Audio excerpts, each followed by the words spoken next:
I'm here at the University of Oxford for Political Studies Association's yearly conference, and I've ducked out for a coffee with James Weinberg, who is an expert in public trust in politicians. When we talk about political trust, what do we mean? When we're talking about trust, we're talking about people's belief that politicians are going to govern in their best interest, even if they can't monitor them or the outcomes are uncertain. And we often couple that with ideas about trustworthiness, because people decide whether they're going to trust a politician based on how trustworthy they think they are.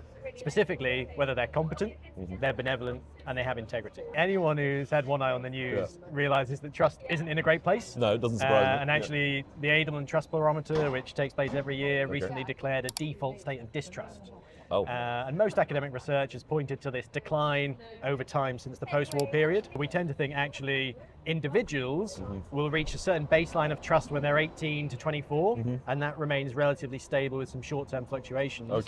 But between cohorts, that baseline is getting lower. And do some kinds of people tend to trust politicians more than other kinds of people do? So that research is huge. It ranges from everything like personality characteristics. We know some people are more predisposed to trust politicians than others, through to various socio-demographic variables. People with high levels of education and lower levels of deprivation tend to have higher trust in politicians. We know that trust is place-based as well. Those who are further away from the locus of power, further away from national parliaments like Westminster, are less trusting of politicians, especially national politicians. People always tend to be more trusting automatically of politicians from their own party.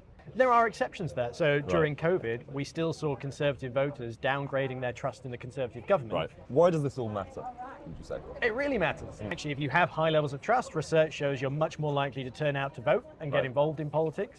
You're much more likely to vote for mainstream parties over populist alternatives. If you're on the wrong side of an election result, you're going to accept the result rather than deny it, and that's become more salient in recent years. And some research has even shown that if you have high levels of political trust, you're actually more likely to obey the law as well. So it's a pretty fundamental resource. And what's something people should read if they want to find out more about political trust? A new handbook on political trust, including a great chapter by yours truly, that's just come out, edited by Dan Devine and Malcolm Fairbrother.